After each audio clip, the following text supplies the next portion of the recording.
የሕዝብ ተወካዮችና የፌዴሬሽን ምክር ቤት አባላት፣ ጥሪ የተደረገላችሁ እንግዶች፣ ክቡራትና ክቡራን፣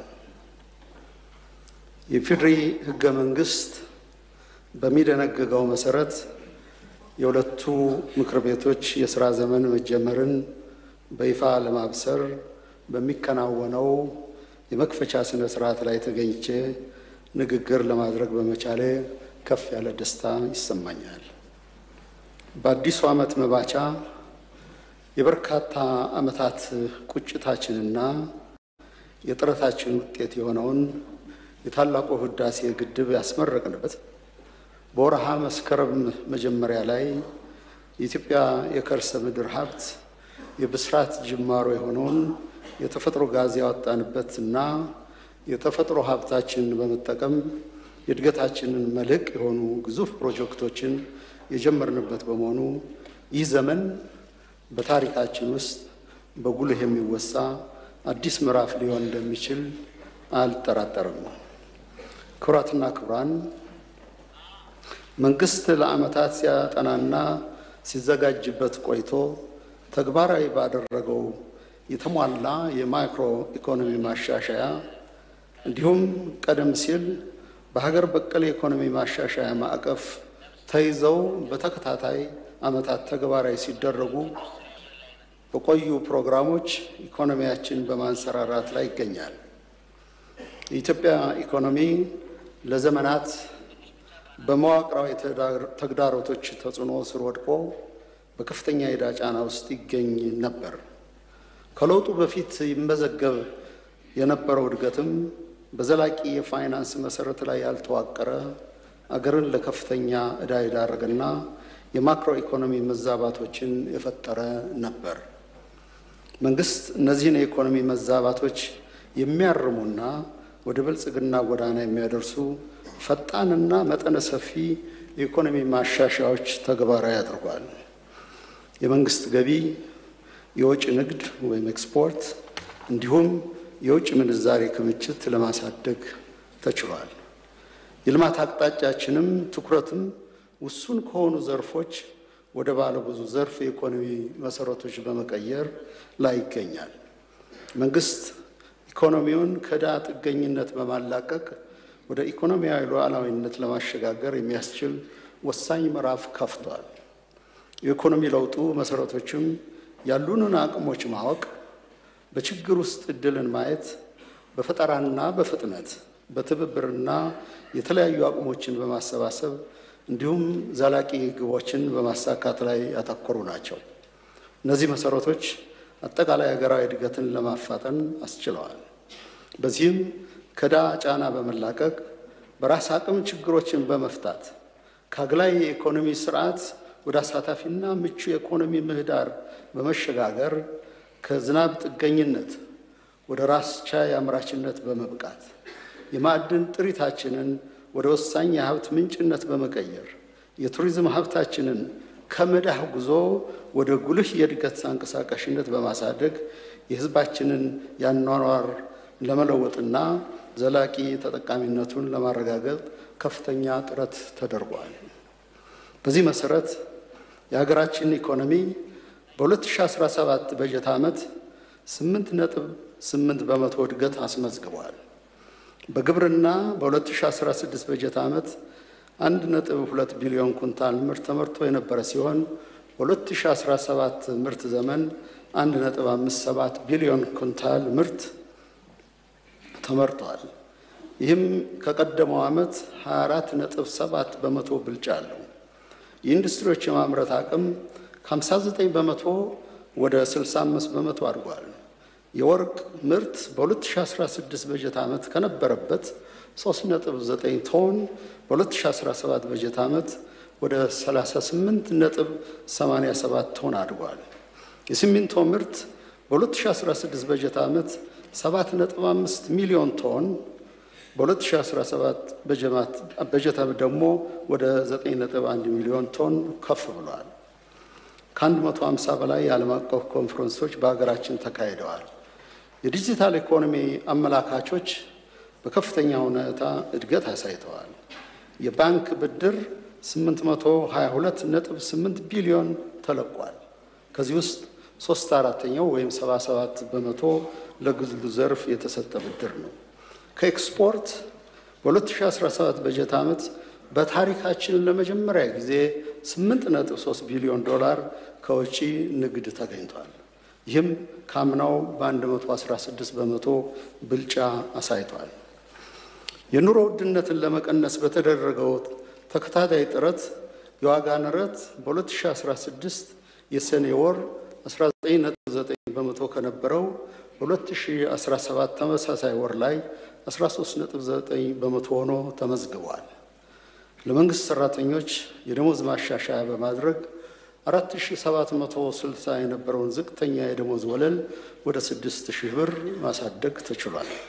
በ2017 በጀት ዓመት መንግስት ከብሔራዊ ባንክ ምንም አይነት የቀጥታ ብድር ሳይወስድ የበጀት ዓመቱን ለማጠናቀቅ ችሏል። ይህም ታላቅ ቁም ነገር ነው። ክቡራትና ክቡራን፣ ባሳለፍነው ዓመት በማህበራዊ ዘርፍ በርካታ ውጤታማ ተግባራት ተመዝግበዋል። በትውልዶች ውስጥ የሚስተዋለው የእሴት መሸርሸር ዋነኛ መነሻው የትምህርት ጥራት ችግር እንደሆነ መንግስት ያምናል። ይህንን ሳንካ ለመቅረፍ ባለፈው ዓመት በትምህርት ጥራት ላይ ልዩ ትኩረት ተሰጥቷል። መንግስት የትምህርትና ስልጠና ፖሊሲ ቀርጾ ተግባራዊም አድርጓል። ትምህርት ለትውልድ በሚል መሪ ቃል ማህበረሰቡን በማንቀሳቀስ የትምህርት ተደራሽነትን የማረጋገጥ ስራ ተሰርቷል። ዝቅተኛ ገቢ ያላቸውን ተማሪዎች በትምህርት ቤት ምገባ ፕሮግራም ከትምህርት ገበታ እንዳይቀሩ አድርጓል። ይህ ጉልህ ተግባር በዓለም አቀፍ ተቋማት ጭምር እውቅና የተሰጠው ነው።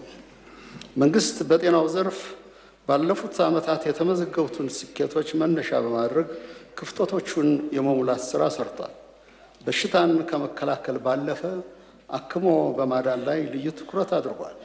መሰረታዊ የጤና አገልግሎት ከመስጠት ባሻገር የሕክምና መሳሪያዎችና መድኃኒቶችን በአገር ውስጥ በማምረት ከፍተኛ ውጤት ተገኝቷል። መንግስት በሚያከናውናቸው ተግባራት ሁሉ ዋና መገለጫው አካታችነት ነው። ሕፃናት፣ ሴቶች፣ ወጣቶች፣ አካል ጉዳተኞች፣ አረጋውያን እንዲሁም የአገር ባለውለታዎችን ታሳቢ በመደረጉ ተሳትፏቸውና ሁለንተናዊ አቅማቸውን ለማሳደግ ጥረት ተደርጓል። ሴቶችና ወጣቶችን ወደ አመራርነት በማምጣት ውሳኔ ሰጪነታቸው እንዲጨምር ተደርጓል። ተጋላጭ የሆኑ ሴቶች በነገዋ የሴቶች ማገገሚያ እና የክህሎት ማዕከል በማሰልጠን ተሳትፏቸው እንዲጨምር ተደርጓል። የወጣቶችን ክህሎት በማጎልበት የሀገር ውስጥና የውጭ ስራ ዕድሎች ተጠቃሚ ለማድረግ ተችሏል። የወጣቶችን አእምሯዊና አካላዊ እድገትን ለማዳበር የሚያስችሉ የስፖርት ማዘውተሪያ ማዕከላት በብዛት ተገንብተዋል። ለአካል ጉዳተኞች ከተሰጡት በርካታ ድጋፎች መካከል ዘመናዊ የዓይነ ስውራን ትምህርት ቤቶች ተገንብተው አገልግሎት እንዲሰጡ መደረጉ አንደኛው አብነት ነው። መንግስት ለመጪው ትውልድ ሰፊ ትኩረት የሚሰጥ ሲሆን በተለይም በሕፃናት እድገትና ትምህርት ላይ ትኩረት ሰጥቶ በመስራት ላይ ይገኛል። ክቡራትና ክቡራን፣ የውጭ ግንኙነታችን ማዕከልና መሰረታዊ ማጠንጠኛው ብሔራዊ ጥቅምና የዜጎች ክብር ነው። በዚህ መነሻነትም የኢትዮጵያ የጂኦ ስትራቴጂያዊ ቁመና በመደርጀት ላይ ይገኛል። ይህ ስትራቴጂያዊ ምርጫ ከታዛቢነት ወደ አጀንዳ ተላሚነት እና ተጽዕኖ ፈጣሪነት ለማሸጋገር አስችሏል። ሀገራችን በድንበር ተሻጋሪ ሀብቶቿ ፍትሐዊ ተጠቃሚነትን ስትቀበል በዛው ልኬታም አስተማማኝ የባህር በር የማግኘት መብቷን ማረጋገጥ ይኖርባታል። የኢትዮጵያ ሕልውና መሰረት በሆኑት በሁለቱ ታላላቅ የውሃ ሀብቶች ዙሪያ መንግስት ያልተቆራረጠ ሰላማዊና ዲፕሎማሲያዊ ጥረቶችን በማድረግ ላይ ይገኛል። እስካሁን በተደረጉ ጥረቶች 3 ጉልህ ውጤቶችን ማስመዝገብ ተችሏል። አንደኛው የታላቁ ህዳሴ ግድብ ፕሮጀክት አጋጥመውት የነበሩትን ፈተናዎች በጥበብ በማለፍ ማጠናቀቅና በደመቀ ስነ ስርዓት ማስመረቅ ችለናል። ሁለተኛው አስተማማኝና ዘላቂነት ያለው የባህር በር የማግኘት ጉዳይ ከፍ ወዳለ ደረጃ የተሸጋገረ ሲሆን ይህ ፍትሐዊ ጥያቄያችንም በዓለም አቀፍ ማህበረሰብ ዘንድ እያደገ የመጣ ቅቡልነት ማግኘት ችሏል። ሶስተኛው በውጭ ሀገር ለእንግልት እና ለችግር የተጋለጡ ዜጎች በክብር ወደ ሀገር የተመለሱ ሲሆን ለወደፊትም ይኸው ተጠናክሮ የሚቀጥል ይሆናል። በተለያዩ የዓለም ክፍሎች የሚኖሩ ኢትዮጵያውያን በሀገራቸው የልማት ግንባታ ይሳተፉ ዘንድ ጥረቶች ተደርገዋል። ውድ ኢትዮጵያውያን፣ ኢትዮጵያ ሀገራችን ቁልፍ የታሪክ ምዕራፍ ላይ ትገኛለች። ዛሬ የምናከናውናቸው ተግባራት የሀገራችንን የቀጣይ ዘመን ዕጣ ፈንታ ይወስናሉ። አሁን ያለንበትን ጊዜ በተገቢው ልኬታና ወቅቱ በሚጠይቀው ብልሃት መጠቀም መቻላችን መጻኢው ዘመናችን አስተማማኝና በታሪክ የሚዘከር እንደሚያደርገው እሙን ነው። መንግስት ይህንን ሲል በሁለት አበይት ምክንያቶች ነው። አንደኛው ሀገራችን አጋጥሟት የነበረውን የህልውና አደጋና በርካታ ፈተናዎችን ተሻግራ ጠንካራ አገራዊ አቅም ገንብታለች ብሎ ስለሚያምን ይህ አዲስ አቅም ኢኮኖሚያችንና የፖለቲካ ባህላችንን እየቀየረ እንደሆነ መገንዘብ ይቻላል። ዋና አብነቶቹም አለመግባባቶችን በሰላማዊ መንገድ የመፍታት ልምምድ መጀመራችን፣ ለሀገራዊ መግባባት መደላደል የሚሆን የምክክር መድረክ መፍጠራችን፣ የታላቁን የኢትዮጵያ ህዳሴ ግድብ ግንባታ በተሳካ ሁኔታ ማጠናቀቃችን፣ የአረንጓዴ አሻራ ትልማችን ማስፋፋታችን እንዲሁም ሁለንተናዊ የኢኮኖሚ ማሻሻያዎችን መተግበራችን በጉልህ የሚጠቀሱ ናቸው።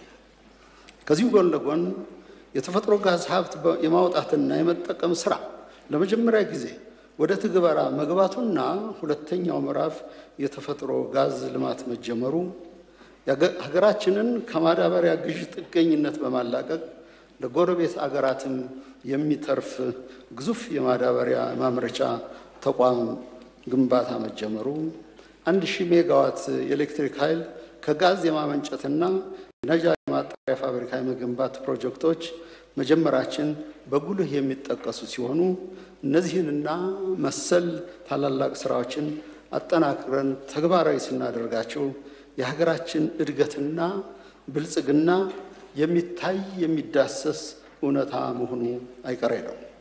ሁለተኛው ሀገራችን ወሳኝ የታሪክ ምዕራፍ ላይ ትገኛለች የምንልበት ምክንያት ዓለም ባለየለት ቁልፍ ሽግግር ውስጥ በመገኘቱ ነው። ሽግግሩ እድልም ፈተናም ያለው ሲሆን ከሽግግሩ ተጠቃሚ ለመሆን የሚያስችለን አቅም በመፍጠር ላይ እንገኛለን። ባለፉት ዓመታት ከዓለም ተጨባጭ ሁኔታ ጋር የሚጣጣምና ራዕይና ዓላማ ሰንቀን በመንቀሳቀሳችን ሊደርስብን የሚችለውን ጫና ተቋቁመን አገራዊ ጥቅማችንን ለማስጠበቅ ጥረት አድርገናል። ይህንን እድል በአግባቡ ከተጠቀምንበት በዓለም አቀፍ የጂኦፖለቲካና የጂኦ ኢኮኖሚ ሽግግር ውስጥ ብሩህ ተስፋን የምታሳይና አርአያ የምትሆን ሀገር ለመገንባት እንችላለን። ይህንኑ ለመከወን የሚያስችሉ ጽኑ አቋም፣ አቅምና ልምምድም አዳብረናል። ኢትዮጵያ ትበለጽጋለች በማለት የሰነቀውን ራዕይ ከዓለም ጋር ያለንን የእድገት አሰላለፍ የሰመረ እንዲሆን መንገድ ይጠርጋል።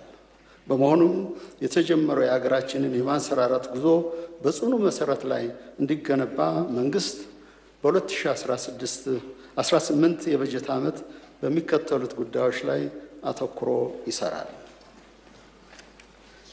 አንደኛ፣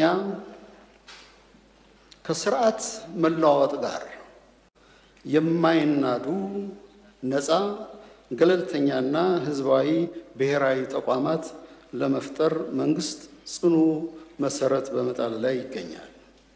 በያዝነው የበጀት ዓመትም አንድነታችንና ሰላማችንን በማይናወጥ ደረጃ ላይ ለማድረስ መንግስት በተቋማት ግንባታ ላይ አበክሮ ይሰራል። ብሔራዊ የጸጥታና የደህንነት ተቋሞችን የስርዓት ለውጥን የሚሻገሩና የሀገርን ቀጣይነት የሚያረጋግጡ ብርቱ ተቋማት እንዲሆኑ መንግስት በቁርጠኝነት ይተጋል። ሁለተኛ፣ በየቦታው የሚታዩ ግጭቶችን በኃይል ማረቅ ማስተካከል የሚቻል ቢሆንም ዘላቂ ሰላም የሚረጋገጠው ግን በሰላማዊ መንገድ ብቻ እንደሆነ መንግስት ጽኑ እምነት አለው። በዚህ እምነቱ የእርቅና የሰላም አማራጮችን በመከተል የሀገራችንን ሰላም አስተማማኝ ለማድረግ እየሰራ ይገኛል። ምንም እንኳን በየጊዜው የሚስተዋሉ የኃይል እንቅስቃሴዎችን ለማስቆም መንግስት ሙሉ ዝግጁነት እና ዘመናዊ አቅም ቢኖረውም የዛሬውን ግጭት በማቸነፍ ለነገው ትውልድ ቂምና ቁርሾ አናወርስም የሚልን መርህ በመከተል በዛሬ ብልሃትና ትዕግስት ለነገ ዘላቂ ሰላም የሚበጅ አካሄድን መርጧል። ይህ እምነት አገራዊ መግባባትን ለመትከል ዘላቂና ቅቡልነት ያለው ሀገረ መንግስት ለመመስረት ያለው ፋይዳ የላቀ ነው። ይህንን አጋጣሚ በመጠቀም ለሀገራዊ ምክክሩ ስኬታማነት መላው ህዝባችን እንዲሁም ልሂቃን የበኩላቸውን እንዲወጡ ጥሬን አቀርባለሁ። ሶስተኛ፣ ለህዝብ የቀረበና ለህግ የታመነ አስተዳደር ወደ ብልጽግና ለሚደረገው ጉዞ ወሳኝ ነው። ይህንንም እውን ለማድረግ መንግስት የአስተዳደር ማዕቀፎችን በማሻሻል የተቋማትን ቅንጅት በማጠናከር እንዲሁም ተመሳሳይና ተጓዳኝ ዘርፎችን በማሰባሰብ ውጤታማ እንዲሆኑ አድርጓል። መልካም አስተዳደር የዘመናዊ ፖለቲካ የማዕዘን ድንጋይ መሆኑንም ይገነዘባል። የህዝብ አገልግሎት ለማዘመን በ2025ቱ የዲጂታል ኢትዮጵያ ስትራቴጂ ትልም መሰረት አመርቂ ውጤቶች ተመዝግበዋል። በቀጣይም በ2030 ዲጂታል ስትራቴጂ ይህን ውጤት ወደ ላቀ ደረጃ ለማሸጋገር ይሰራል። የመንግስት ተቋማት የብዙሃነት ማዕከል እንዲሆኑ ይደረጋል።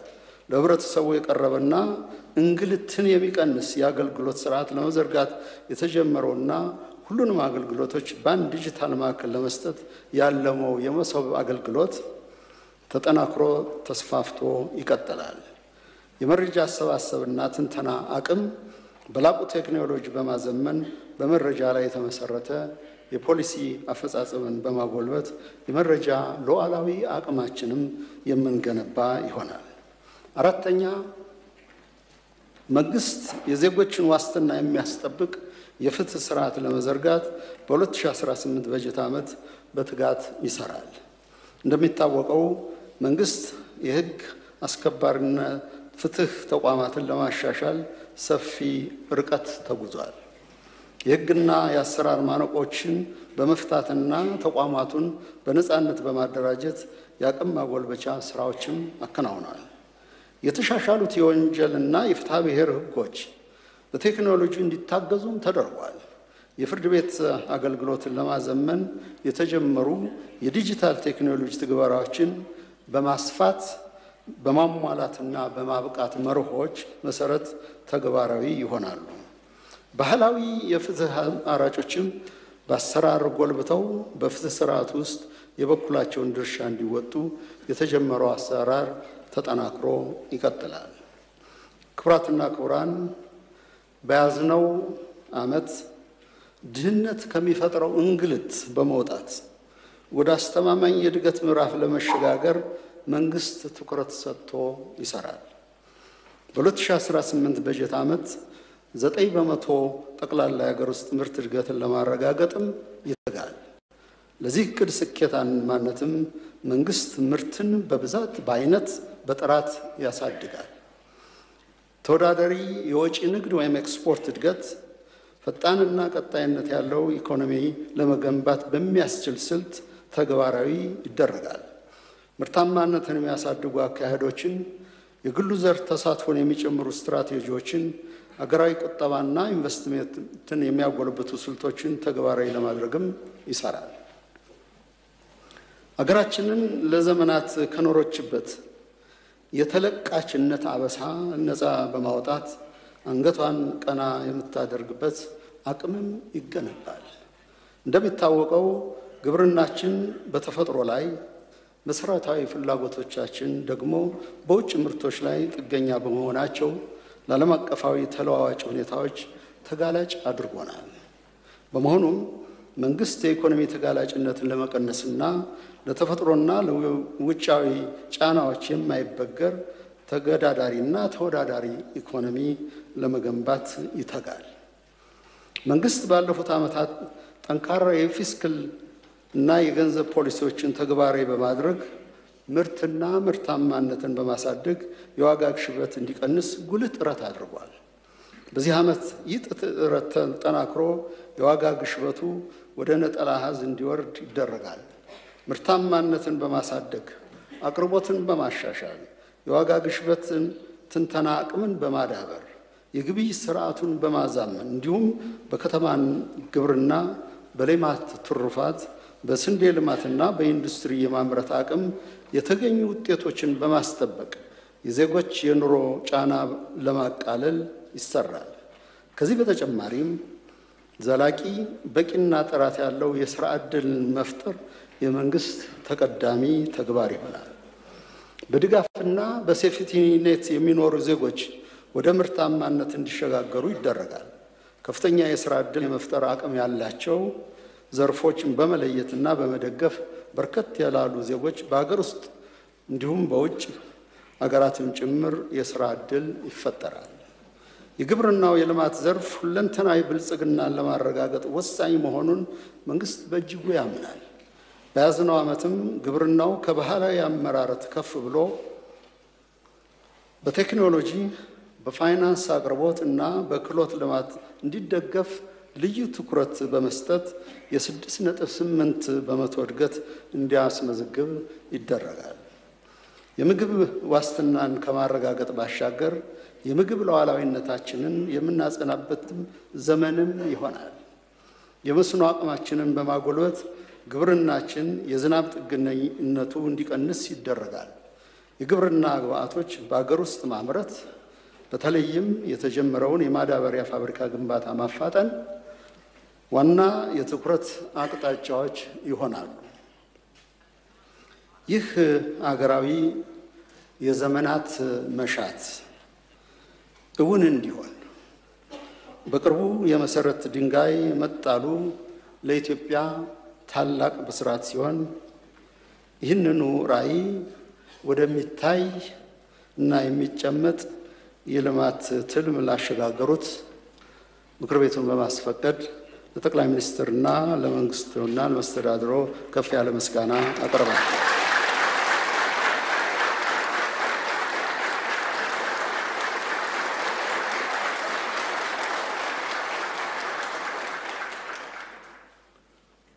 ኢንዱስትሪ ዘርፍ ማነቆችን በመፍታት ፈጣንና ጥራት ያለው የኢንዱስትሪ ልማት ለማረጋገጥ በትኩረት ይሰራል። ለግሉ ዘርፍ ምቹ ሁኔታ በመፍጠር በኢንዱስትሪው ዘርፍ ጉልህ ተሳትፎ እንዲኖረው ይደረጋል።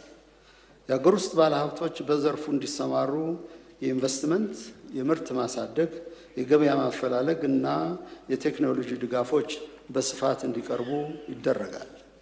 በያዝነው ዓመት ለዘርፉ እድገት ወሳኝ ለሆኑት የሰለጠነ የሰው ኃይልና እውቀት እንዲሁም ከፍተኛ ካፒታል ለሚጠይቁ አምራች ኢንዱስትሪዎች ትኩረት ይሰጣል።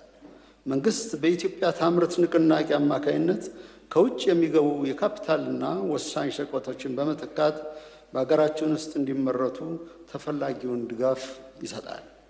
የኢንዱስትሪ ፓርኮችን በሙሉ አቅማቸው ወደ ምርት እንዲገቡ በማድረግ የውጭ ቀጥተኛ ኢንቨስትመንት ቁልፍ ሚና እንዲኖረው ይደረጋል።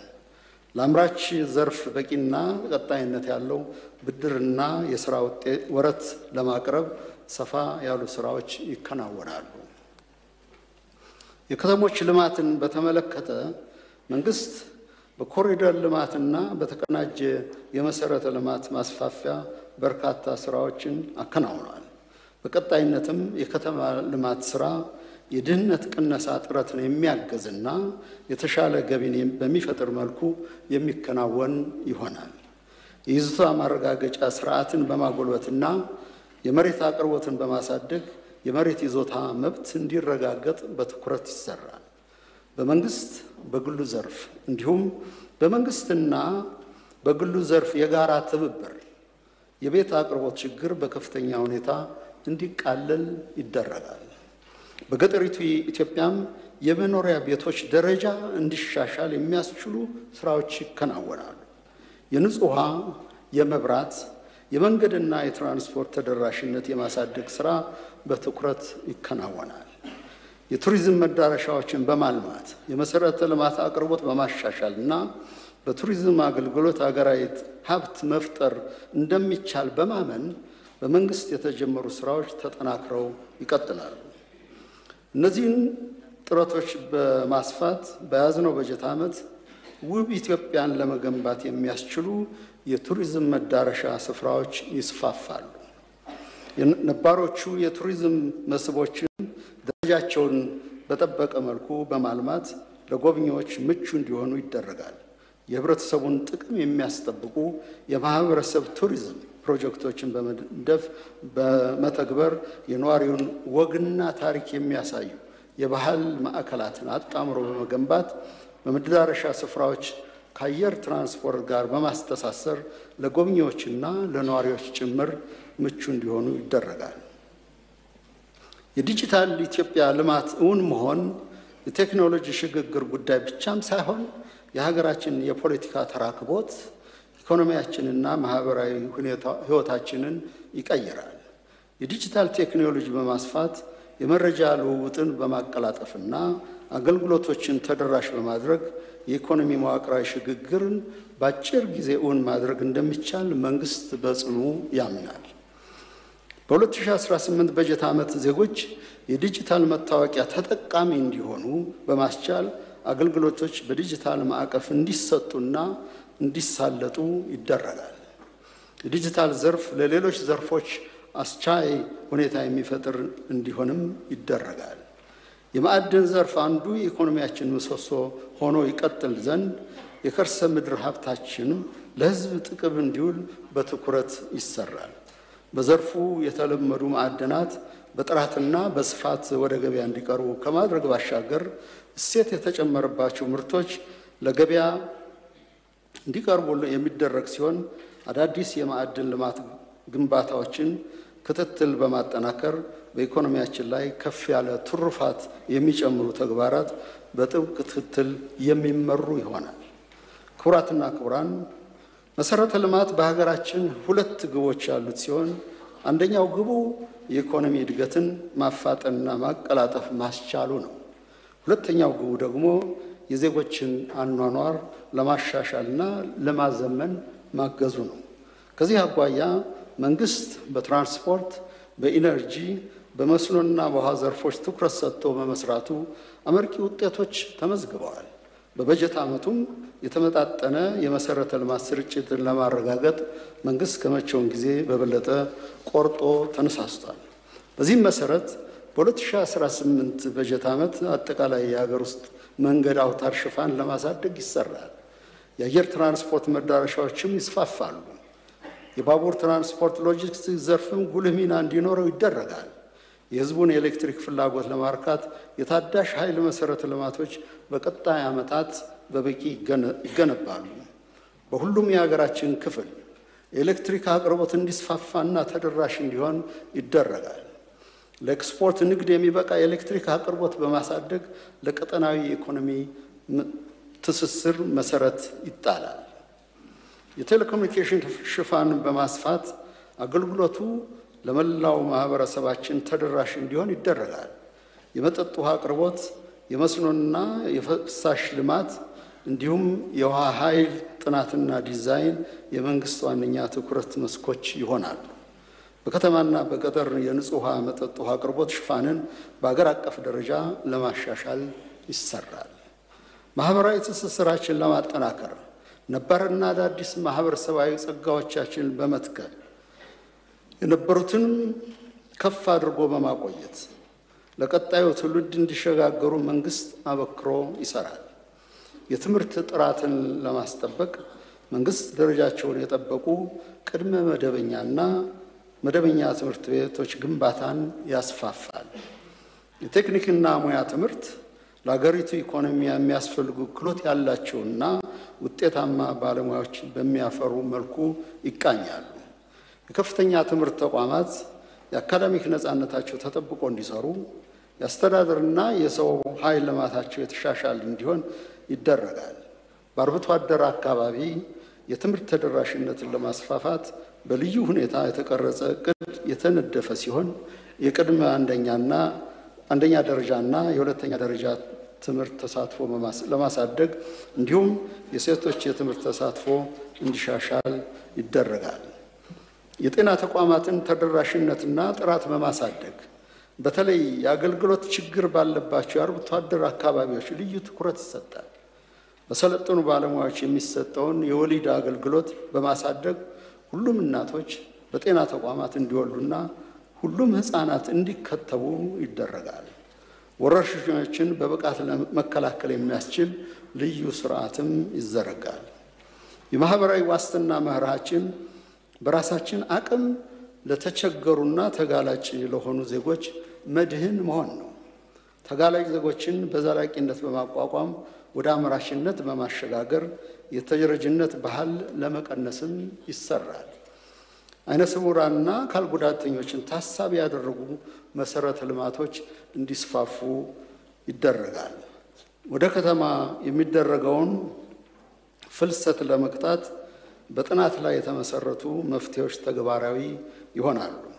አረጋውያን የሚጦሩባቸውና የሚደገፉባቸው ማዕከላትን በማደራጀት ዘላቂ ድጋፍ እንዲያገኙም ይደረጋል።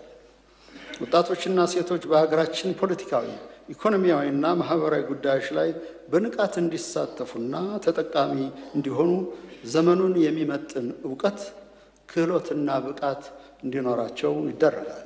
የሕፃናትን ሁለንተናዊ ተጠቃሚነት ለማረጋገጥ በልዩ ሁኔታ ይሰራል። የሕፃናት ትምህርት፣ ጤናማ እድገትና የተመጣጠነ ምግብ ተጠቃሚ እንዲሆኑ ጥረት ይደረጋል። የመንግስት ፖሊሲዎች ወጣቶችን ማዕከል ያደርጋሉ። በጥናት ላይ የተመሰረቱ የሥራ ዕድሎችም ለከተማና ለገጠር ወጣቶች ተደራሽ ይሆናሉ። የተከበሩ የሕዝብ ተወካዮች ምክር ቤት አፈ ጉባኤ፣ የተከበሩ የፌዴሬሽን ምክር ቤት አፈ ጉባኤ፣ የተከበራችሁ የሕዝብ ተወካዮችና የፌዴሬሽን ምክር ቤት አባላት፣ ጥሪ የተደረጋላችሁ እንግዶችና ክቡራትና ክቡራን፣ ዓለማችን በተለዋዋጭ ሁኔታ ውስጥ ትገኛለች። አህጉራችን አፍሪካም ሆነ ሀገራችን ኢትዮጵያ ከዚህ ውህደት ውጭ ሊሆኑ አይችሉም። በዚህ የዓለም እውነታ ውስጥ አገራዊ ሰላምንና ደህንነትን ለማስጠበቅ እድገትና ብልጽግናችን ለማረጋገጥ በዓለም አቀፍ አህጉራዊና ቀጠናዊ ጉዳዮች ላይ ንቁ ተሳትፎና የሰላ ተጽዕኖ ማሳረፍ ይገባናል። በዚህ ረገድ 4 ጉዳዮች በቀዳሚነት ይከናወናሉ። የመጀመሪያው ዜጋን ማዕከል ያደረገ ብሔራዊ ደህንነትን የማረጋገጥ ጉዳይ ነው። ብሔራዊ ደህንነት የሀገራችንን ዳር ድንበር ማስከበር ብቻ ሳይሆን የዜጎችን ደህንነትና ክብርን ማስጠበቅ ይጨምራል። በማናቸውም ቦታ የሚገኙ ዜጎቻችን ደህንነትና ክብር የሀገራዊ ደህንነት ጉዳያችን ነው።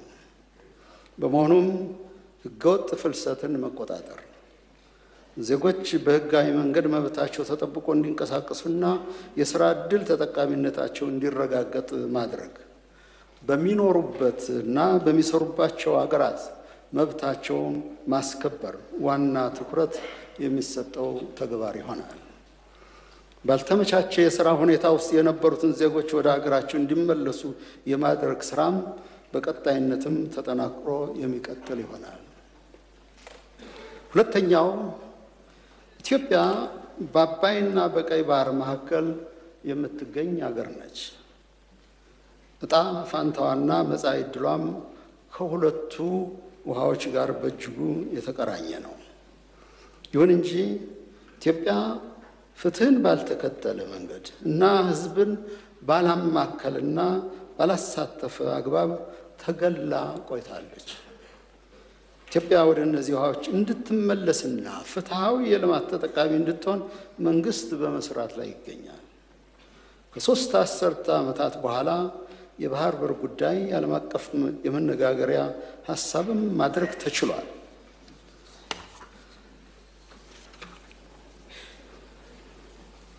በቀጣይነትም የቀጠናችንን የጋራ የመልማት ፍላጎት ያገናዘበ ትብብርና ትስስርን ለማጠናከር ዲፕሎማሲያዊና ሰላማዊ ጥረቶች ይደረጋሉ። መንግስት ፍትሐዊና አስተማማኝ የባህር በር ለማግኘት ከቀጠናው ሀገራት ጋር በዲፕሎማሲያዊና በሰላማዊ መንገድ ይሰራል። በአባይ ወንዝም ላይ የጋራ መተባበርና መተማመን እንዲዳብር የአባይ ተፋሰስ ሀገራትን ተጠቃሚ የሚያደርጉ ተግባራትን ያከናውናል፣ በንቃትም ይሳተፋል። ሶስተኛው መንግስት በውጭ ጉዳይ ፖሊሲው ቅድሚያ ለጎረቤት የሚለውን መርህ አጠናክሮ ይቀጥላል።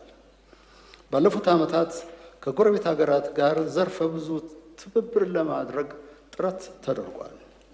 በጎረቤት ሀገር ጋር ግጭት እንዳይፈጠርና ችግሮችም በመልካም ጉርብትና መርህና በሰላማዊ መንገድ እንዲፈቱ ጥረቶች ሲደረጉ ቆይተዋል። ቀጠናዊ ትስስርን የሚያጠናክሩ የመሰረተ ልማት ስራዎችም ተከናውነዋል።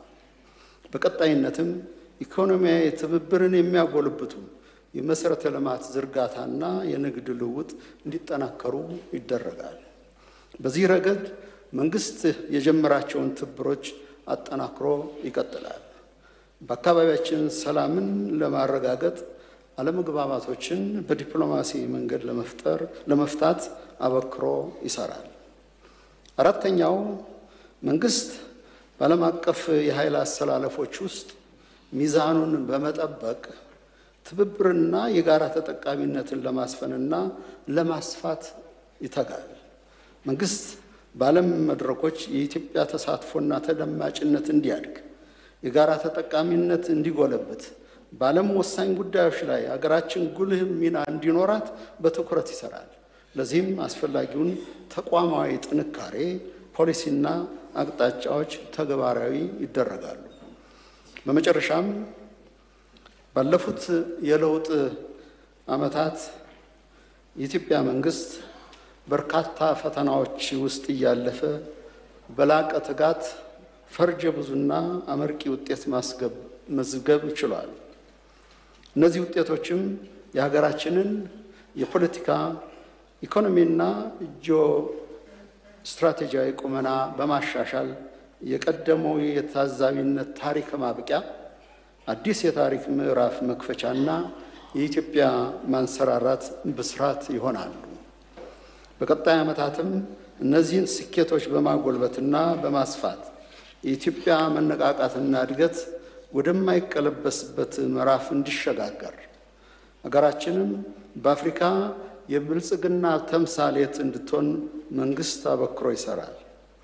በያዝነው ዓመት በሀገራችን የሚካሄደው 7ኛ ሀገራዊ ምርጫ ፍትሐዊ፣ ሰላማዊ፣ ዴሞክራሲያዊና በኢትዮጵያውያን ዘንድ ተአማኒ ይሆን ዘንድ መንግስት በኃላፊነት ይሰራል። መላው የሀገራችን ሕዝብ ኢትዮጵያ ያቀደቻቸውና የጀመረቻቸውን ግዙፍ የለውጥ እርምጃዎች አበርትቶ እንዲደግፍና በትጋት እንዲሳተፍ ጥሬን እያቀረብኩ የኢትዮጵያ ወዳጆችና የብልጽግና አጋሮችም ከኢትዮጵያ መንግስትና ሕዝብ ጎን በመቆም የዚሁ ስኬት ሁነኛ አጋዥ እንዲሆኑ ጥሬን አስተላልፋለሁ።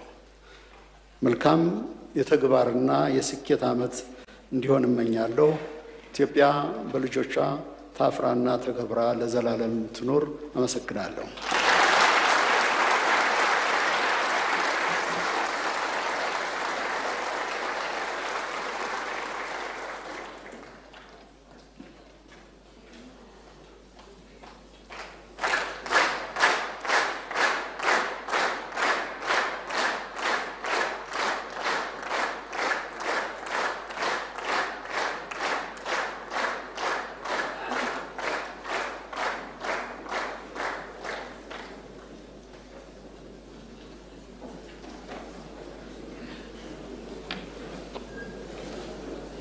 ክቡር ፕሬዚዳንት ላቀረቡት የመክፈቻ ንግግር